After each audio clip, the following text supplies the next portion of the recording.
के किसानों को लेकर कंगना रनौत का बयान आया। कंगना रनौत को ऐसा बयान नहीं देना चाहिए।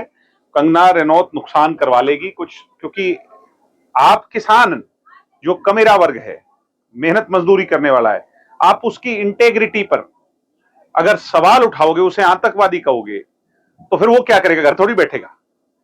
तो एक महिला है, उसका सम्मान सब करते हैं, मगर एक फिल्म एक्ट्रेस होना और एक सांसद होना एक जिम्मेवारी का पद है, इसमें फर्क है। फिल्म एक्ट्रेस तो नाच गाना इसे चल जाता है काम, मगर सांसद जब आप बन जाते हो तो जिम्मेवार बन जाते हो।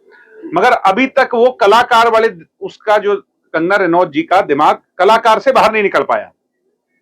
वो सांसद बन तो गई, मगर वो सांसद नहीं बन पाई, जनता की भावना को नहीं समझ पाई, राजनेता बनना नहीं जान पाई। अभी तो एमपी बनी है मैडम, बहुत टाइम लगता है जनता की नब्ज पे चढ़ने। बीजेपी और दूसरी जो पार्टी हैं चुप बैठी हैं, हालांकि विपक्षी पार्टियां कह रही हैं कि सस्पेंड। बीजेपी के तो सांसद है, सस्पेंड करना चाहिए बीजेपी को। बीजेपी बच किस बात से रही है? यानी उसको, कंगना रनौत जी को खुली छूट दे दी तुमने कि वो कुछ भी बोले। वो नुकसान कराएगी हमारे समाज का, आपस में भिड़वाएगी। वो जो करवाना चाहती है उससे नुकसान होगा सबका। और कंगना रनौत के बयान से कुछ नहीं, सिर्फ और सिर्फ वो एक जो है, जो मुद्दा खत्म हो चुका है उसमें फिर आग डालना चाहती है। किसान आंदोलन समाप्त हो गया, किसानों के मन का जो भाव है वो है, मगर अब कोई सड़कों पे लड़ाई थोड़ी है। वो फिर से बुझी हुई उसको फिर चिंगारी दे रही है। इसका मतलब इसके पीछे क्या सोच है? इस तरीके का माहौल देख रहे हैं, चुनावी माहौल, लहर उठ रही है, एक आंधी चली है। कभी सुनते थे महम से चलती है, कोई कहता था जींद से चलती है, कोई कहता था भिवानी से लहर उठती है। पहली बार हरियाणा के अंतिम छोर डवाली से एक लहर उठी है, जो दूर चंडीगढ़ तक जाएगी। बड़े अच्छी वोटों से हम जीतेंगे, लोगों का आशीर्वाद है। आप देख रहे हो, देखो लोग हर जगह जहां भी आज जा रहे हैं, गरीब जनता, कमेरा, किसान, 36 बिरादरी, यहां तो एक तरफा है। आगे का बाकी आप लोगों को ज्यादा पता है। मैं तो इलाके में 2 महीनों से ही हूं, बहुत अच्छा माहौल है। पूरा ओवरऑल बात की जाए तो जेजेपी की क्या पोजीशन है? भाई जेजेपी की ओवरऑल पोजीशन बहुत अच्छी रहने वाली है। अच्छे, निर्णायक, मजबूत, मेहनती कैंडिडेट्स को पार्टी टिकट देगी, मुझे पूरा भरोसा है।